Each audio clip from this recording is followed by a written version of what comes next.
20장. 나아마 사람 소발이 대답하여 이르되 그러므로 내 초조한 마음이 나로 하여금 대답하게 하나니 이는 내 중심이 조급함이니라. 내가 나를 부끄럽게 하는 책망을 들었으므로 나의 슬기로운 마음이 나로 하여금 대답하게 하는구나. 네가 알지 못하느냐? 예로부터 사람이 이 세상에 생긴 때로부터 악인이 이긴다는 자랑도 잠시요 경건하지 못한 자의 즐거움도 잠깐이니라. 그 존귀함이 하늘에 닿고 그 머리가 구름에 미칠지라도 자기의 똥처럼 영원히 망할 것이라. 그를 본 자가 이르기를 그가 어디 있느냐 하리라. 그는 꿈같이 지나가니 다시 찾을 수 없을 것이요 밤에 보이는 환상처럼 사라지리라. 그를 본 눈이 다시 그를 보지 못할 것이요 그의 처소도 다시 그를 보지 못할 것이며 그의 아들들은 가난한 자에게 은혜를 구하겠고 그도 얻은 재물을 자기 손으로 도로 줄 것이며 그의 기골이 청년같이 강장하나 그 기세가 그와 함께 흙에 누우리라. 그는 비록 악을 달게 하여 혀 밑에 감추며 아껴서 버리지 아니하고 입천장에 물고 있을지라도 그의 음식이 창자 속에서 변하며 뱃속에서 독사의 쓸개가 되느니라. 그가 재물을 삼켰을지라도 토할 것은 하나님이 그의 배에서 도로 나오게 하심이니 그는 독사의 독을 빨며 뱀의 혀에 죽을 것이라. 그는 강 곧 꿀과 엉긴 젖이 흐르는 강을 보지 못할 것이요 수고하고 얻은 것을 삼키지 못하고 돌려주며 매매하여 얻은 재물로 즐거움을 삼지 못하리니 이는 그가 가난한 자를 학대하고 버렸으며 자기가 세우지 않은 집을 빼앗았음이니라. 그는 마음의 평안을 알지 못하니 그가 기뻐하는 것을 하나도 보존하지 못하겠고 남기는 것이 없이 모두 먹으니 그런즉 그 행복이 오래가지 못할 것이라. 풍족할 때에도 괴로움이 이르리니 모든 재난을 주는 자의 손이 그에게 임하리라. 그가 배를 불리려 할 때에 하나님이 맹렬한 진노를 내리시리니 음식을 먹을 때에 그의 위에 비같이 쏟으시리라.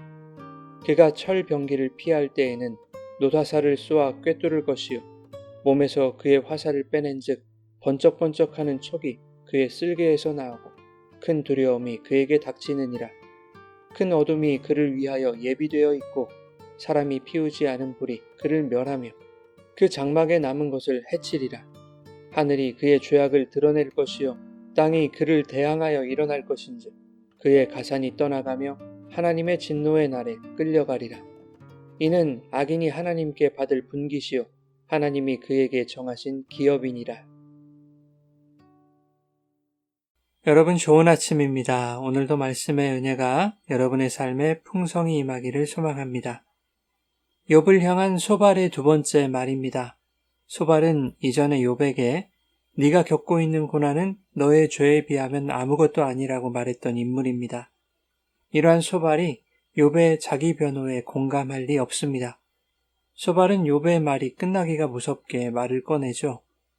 2절에 내 초조한 마음이 나로 하여금 대답하게 하나니 이는 내 중심이 조급함이라 라고 말합니다. 여기서 초조한 마음이라는 것은 나누어진 의견 혹은 불일치를 의미하는 단어입니다. 너와 내 말이 일치하지 못함으로 인해서 내가 대답을 서두를 수밖에 없었다는 뜻입니다. 이것을 세번역 성경은 이렇게 기록하고 있죠. 입을 다물고 있으려 했으나 네 말을 듣고 있자니 화가 나서 참을 수가 없다. 3절에 보면 소발은 욥의 말을 자기를 부끄럽게 하고 모욕하는 책망의 말로 들었습니다. 소발이 화가 났던 이유가 분명해진 것이죠. 자신의 조언대로 욥이 죄를 뉘우치고 회개하지 않아서 친구가 안타까운 마음에 화가 난 것이 아니라 내 주장이 묵살되고 내가 무시당했기 때문이라는 것입니다. 고난을 겪고 있는 친구에게서조차 자기를 인정받고자 하는 소발이라는 인물은 얼마나 매정한 인물입니까? 19장 21절에 욥은 친구들을 향해 호소했었습니다. 나의 친구야, 너희는 나를 불쌍히 여겨다오, 나를 불쌍히 여겨다오. 이렇게 긍휼과 위로를 구하는 욥에게 소발은 더욱 비정하고 냉혹하게 욥을 다그칩니다. 4절부터 마지막 절까지의 소발의 주장은 악인이 즐거움을 누릴지라도 결국에는 종말을 맞게 되어 있다는 것입니다. 그리고 그 악한 자가 바로 욥이고 욥이 겪고 있는 고난이 그의 악함을 증명하고 있다는 것입니다. 소발은 일반적인 세상의 지혜와 개인적인 상식에 갇혀서 말하고 있습니다. 4절에 네가 알지 못하느냐. 예로부터 사람이 이 세상에 생긴 때로부터 악인이 이긴다는 자랑도 잠시요. 경건하지 못한 자의 즐거움도 잠깐이라. 이 말이 완전히 틀린 말은 아닐지라도 소발은 세상의 역사에서 축적된 지혜로 욥을 평가하고 있습니다. 그러나 이러한 편협한 세계관으로 인간이 인간을 평가할 수는 없는 것이죠. 더욱이 그러한 세계관으로 하나님이 사람을 어떻게 평가하시는지 또한 어떻게 인간을 대하실지를 판단할 수도 없는 것입니다. 하나님은 소발의 지혜와 상식의 틀 안에 갇혀 계시지 않습니다. 소발은 하나님의 자율성을 자신의 논리와 상식으로 제한하고 있는 것입니다. 이것은 자신이 하나님의 자리에서 심판자의 역할을 하겠다는 것과 다르지 않습니다. 소발은 욥에 대한 저주성 발언을 이어가는데 18절에 그는 수고하여 얻은 것을 마음대로 먹지도 못하고 되돌려 보내며 장사에서 얻은 재물을 마음대로 누리지도 못할 것이라고 말하면서 그 이유를 19절에 이렇게 말하고 있습니다. 이는 그가 가난한 자를 학대하고 돌보지 않았기 때문이며 자기가 세우지도 않은 남의 집을 강제로 빼앗았기 때문이라는 것입니다. 가난한 자를 학대하고 억압하는 것은 하나님이 엄격히 금하신 일이었습니다. 그런데 성경에는 욥이 가난한 자에게 그와 같이 대했다는 기록이 없죠. 도리어 하나님은 욥이 의롭고 정직하며 경건하고 악에서 떠난 자라고 말씀하시죠. 만일 욥이 가난한 자를 학대했다면 하나님이 욥에 대하여 그와 같은 말씀을 하지 않으셨을 것입니다. 소발이 욥에 대하여 가난한 자를 억압하는 악인으로 규정하고 있는 것은 소발이 가지고 있는 편협한 세계관의 한계입니다. 악인들은 결국 고난을 당하게 될 것이고 고난을 당함으로써 악인이 증명된 자들은 분명 가난한 자를 학대하는 죄를 범했을 것이라는 이렇게 넘겨짚는 식의 위험하고 성급한 판단입니다. 그럼에도 불구하고 소발은 이러한 자신의 주장과 판단이 하나님으로부터 온 지혜에 근거하고 있다고 말합니다. 3절 하반절에 나의 슬기로운 마음이 나로 하여금 대답하게 하는 것이다 라고 말하죠. 여기서 슬기로운 마음이라는 것은 통찰하는 영을 의미합니다. 즉, 내 입에서 나오는 말은 인간적인 생각에서가 아니라 세번역 성경이 번역한 대로 깨닫게 하는 영이 내게 할 말을 일러주었다라는 것입니다. 하나님으로부터 임한 말이라는 뜻이죠. 소발은 자신의 편협한 지혜 안에 하나님을 가두려 하더니 급기야 하나님 흉내를 내고 있는 것입니다. 이러한 잘못은 교회 안에서도 종종 일어나는 일입니다. 상대방이 겪는 고난이나 그의 처지, 그의 결과를 보고서 그 사람을 판단해버리는 잘못을 범하는 경우가 많습니다. 하는 일이 안 되고 건강도 나빠지고 집안에 우환이 생기고 이렇게 상황이 점점 나빠지는 것은 분명 그에게 원인이 있을 것이라는 의심의 눈초리로 사람을 바라보죠.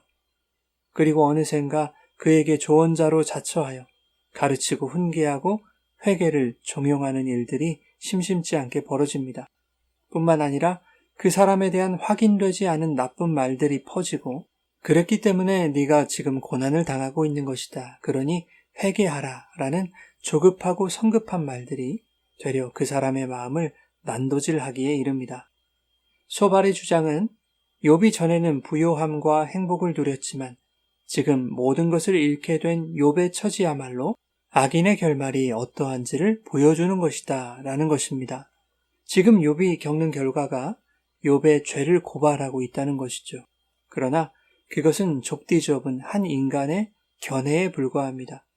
나타난 결과로 인간을 판단하거나 악인으로 규정할 수 없는 것은 한 인간의 지혜와 견해가 하나님의 자유를 가둘 수 없기 때문입니다. 소발이 악인으로 규정한 욥의 결국은 하나님의 무한하신 은혜와 복을 받는 것으로 끝이 난다는 것을 기억해야 합니다. 하나님은 언제든 현재 겪고 있는 고통과 아픔을 희락과 기쁨으로 바꾸실 수 있는 분입니다. 그러니 현재 나타난 결과로 사람을 평가하는 것은 얼마나 어리석은 일입니까?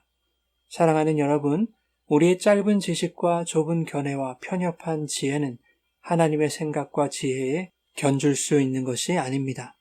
굳이 비교하자면 먼지보다도 못한 것입니다.